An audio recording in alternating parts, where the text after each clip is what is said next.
Hey YouTube, just wanted to spend a little bit of time today talking about a console that is definitely near and dear to me.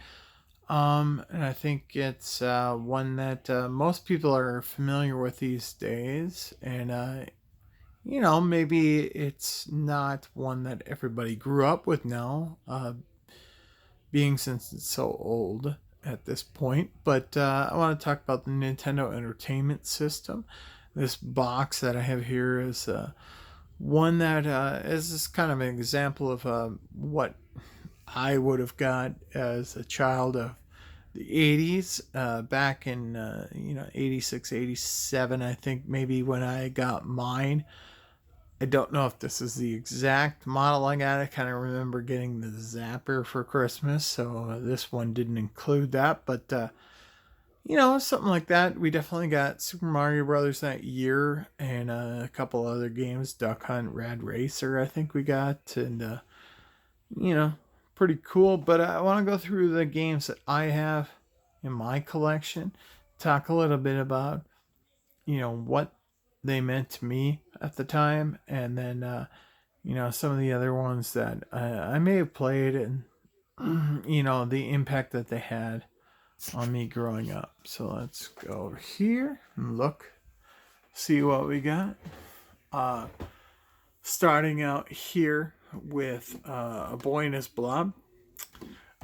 I was familiar with that game, but it wasn't one that I necessarily played growing up. The reason that I have familiarity with it now is because my wife grew up with that game, and she kind of introduced me to it more as an adult. And it was kind of interesting to learn about the puzzle aspect of it, how you use jelly beans in the game to control the blob that follows you around and turn it into a ladder with licorice jelly beans, or whatever, an umbrella, because vanilla makes an umbrella. I don't know, that game's weird. The next one here, Bayou Billy, uh, with a Funko Land sleeve on it. Um, I have some nostalgia for that game. I didn't realize how freaking hard it is uh, back then, but now I do. And is it a good game? I don't know. It's okay. Definitely, a lot of people played it. Whatever. Airwolf, American Gladiators. Just a couple more games that I have. They're okay. Probably not great. Batman, definitely an underrated game. Um, what I can say about that is my cousin got that game. I think for his birthday. His mom hid it from him. We found it in her sock drawer, played it, and then put it back. But as bad as that is, that's a good game. You know, Battletoads. What do you? Do you say that's a good game, or is it a bad game? It's a hard game, but it's cool. There's a lot of good things about that game. Um, but that frickin' cycle board with the jumping or the dodging things, that's crazy. And then it only gets harder from there. The one that says Jalico is actually bases loaded. That's why it ends up in the B's. Um, those games were fun too, but they're sports games, and a lot of people look negatively on sports games. Bionic Commando had an interesting mechanic with the grappling hook thing. Kind of revolutionary for the time. Blades of Steel was awesome because at the time, you didn't have a lot of hockey games. You had ice hockey, but you couldn't do the things like fighting that you could in this game. Blaster Master, I have nostalgia for that because one of my friends, Brian, had that game and I didn't have it. And that was the thing that I think a lot of people missed at that time, was that the proliferation of these games. Like, you didn't everybody didn't have every game. You didn't have emulation or anything. So it's like, if you didn't have it, or your cousin didn't have it, or your friend didn't have it, it's like you weren't exposed to it. Maybe you could rent it, but if you rented it, you were only exposed to it for a short period of time. So my friend had it, and I remember playing it at his house, but I didn't own it. In it, Blaster Master is a cool game. Burger Time, being an arcade game, I had familiarity with it, but I didn't own it as a kid. That's one, Casino Kid. Like, nobody played this game, but for some reason, my dad bought us that game. And the interesting thing about it is, yeah, it is what it sounds like. It's a casino game, but it's kind of like I want to say it's like a casino RPG game where you had to work your way up, starting with the lowest level boss, if you will, and then beat him in blackjack, and then work your way up to the high level boss. So I don't know. I mean, is it great? No, but nostalgia for it. The next ones are Castlevania. The original Castlevania here definitely got high level nostalgia for that game. Just because I think, it seems like everybody had it. And it was just so revolutionary, so great for the time that and it still holds up. It's still a good game, definitely a hard game, but a very good game. And then Simon's Quest, well, people have mixed opinions about that. There are a lot of cryptic things in it. As they changed up the mechanic a little bit, but I have nostalgia for it, so I have it. Dracula's Curse, they tried to fix some things, and definitely a good game there. Cobra Command, another one that I had it when I was a kid. It's like a helicopter game, and you had to rescue hostages and things like that. Not great, not terrible. Cobra Triangle was like a boat game with shooting mechanics and things like that. It's just like a good game with some frustrations. Commando was cool. It was like a shooter, kind of like a Akari Warriors kind of game. I don't know how best to describe it. Contra. This is an iconic game. Um, God, what can I say about it that hasn't been said? Cybernoid is a game I'm not overly familiar with. Double Dragon 1 and 2. The first Double Dragon is awesome, and Double Dragon 2 improved on a lot of things. Definitely changed things with like the AB button and how you fight, but I think for the better. Double Dribble, it doesn't maybe hold up now as much as it did at the time, but at the time, these sports games, Double Dribble, Blades of Steel, that was all we had. So pretty cool. Dr. Mario. I think most people are familiar with what that is. Dragon Warrior, don't have a lot of experience with that. I don't really know much about it. But DuckTales, that's an iconic game. Definitely fun to play. You can beat it in a single sitting, but it just has replayability because the mechanics of the game are pretty fun. Excite Bike, it's pretty simplistic for what it is, but I think the ability to build your own courses adds a lot to the game, and at the time it was pretty revolutionary.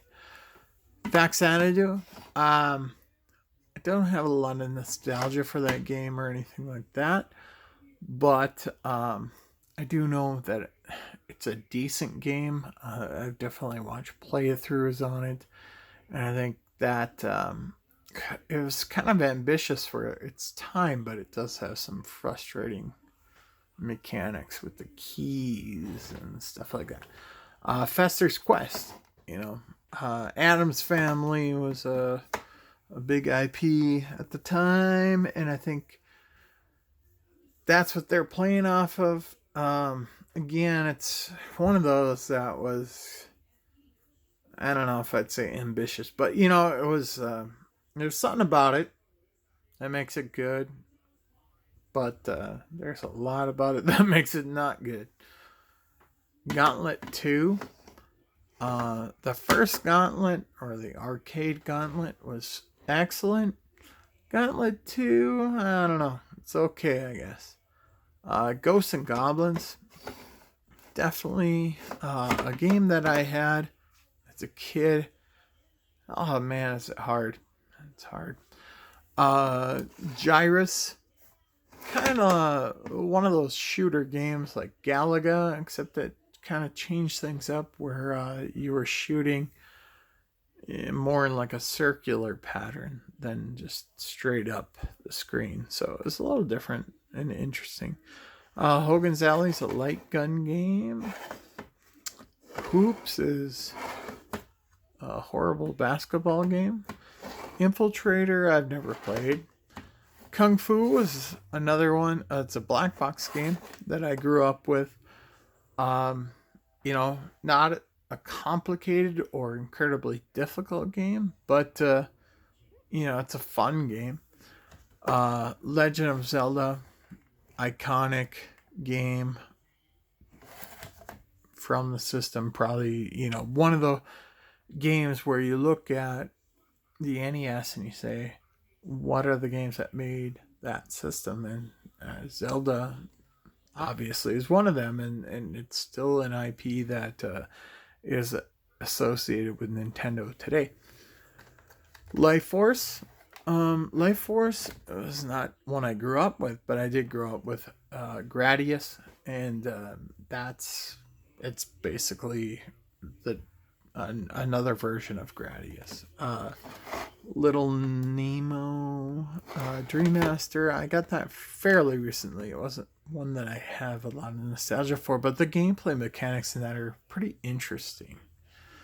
Loops, it's like a puzzle game.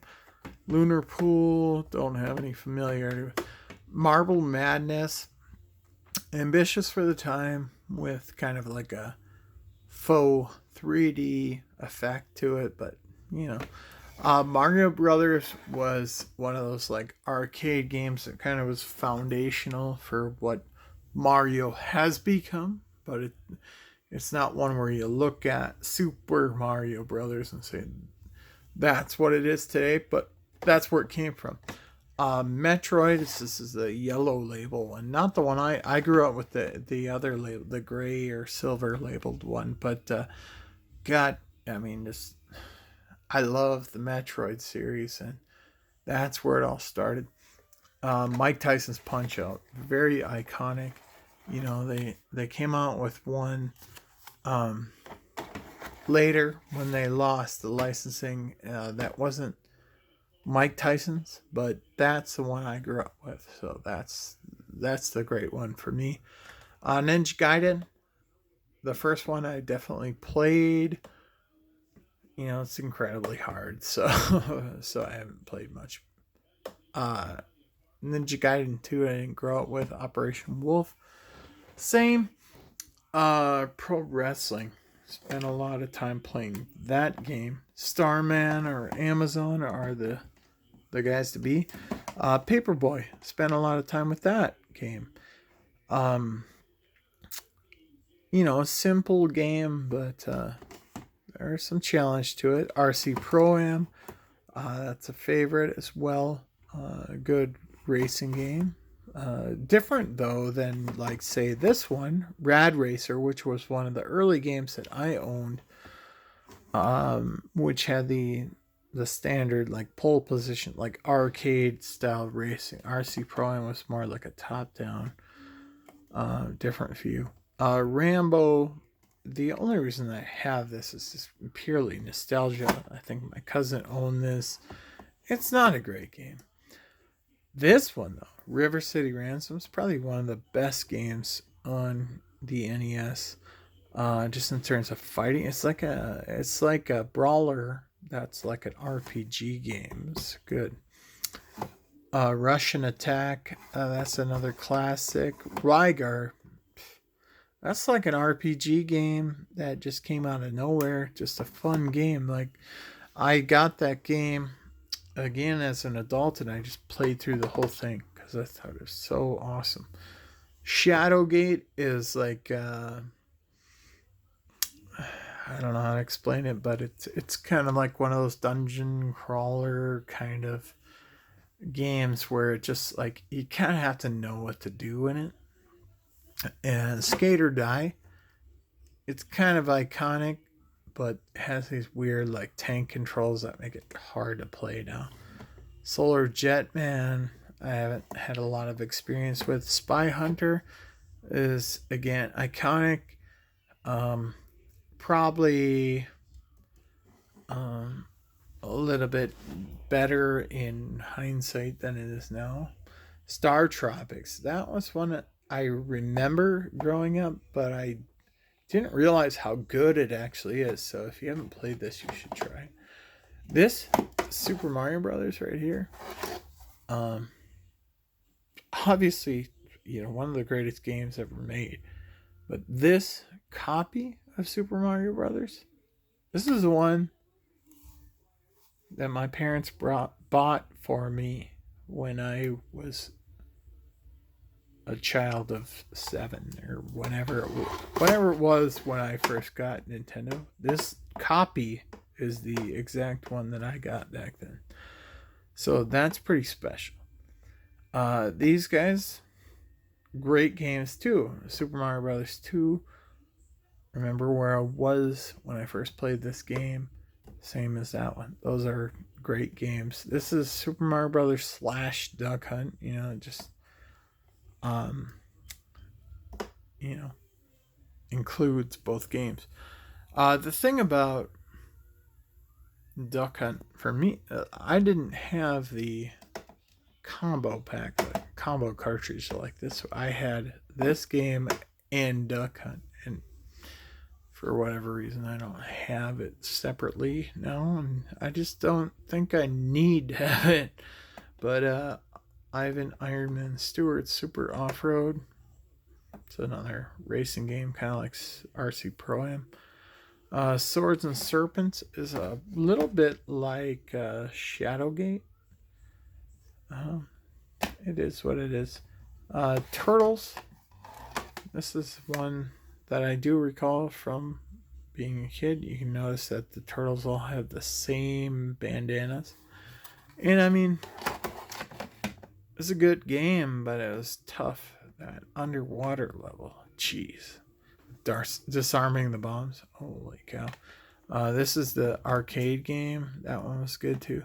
Tetris, we all know what Tetris is. Goonies 2, people have mixed feelings about Goonies 2. It's a tough game to unravel. I mean, it's not straightforward. You have to kind of know what you're doing, and there's a weird mechanic with the front and back sides of the map, and if you don't have a walkthrough, it's kind of tough. Time Lord, that's kind of a dated game. It's not great. To the Earth, I don't have a lot of experience with that. I think that's a shooter. I think I've played it, but I don't recall. Top Gun, that's kind of notorious as a don't play it with the Power Glove. I'll just say that.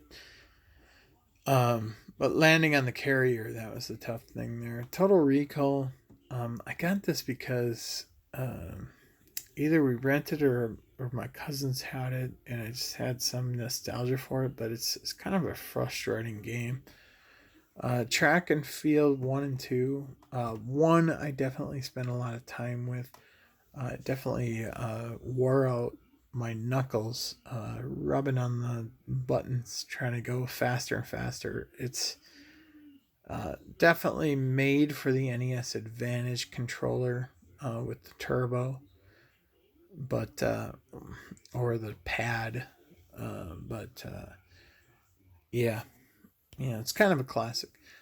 Trojan is a pretty simple game, but it's kind of a good one. Urban Champion is an early black box game that is not great. This is a Tengen game. It's Vindicators. I haven't played it. Wheel of Fortune is Wheel of Fortune. Wild Gunman is another black box Zapper game. Wizards and Warriors is kind of one of those that's I think it's well known and pretty well liked. It's okay. Yoshi is like I believe that's a puzzle game like Tetris kind of, and then The Adventure of Link. So those are all the games that I have. The video went a little bit longer than I wanted to, but I'm not planning on expanding my collection much more because I have most of the games that I would like to have. But if you liked what you saw or just were mildly interested, hit the like button and subscribe if you like it. Thanks.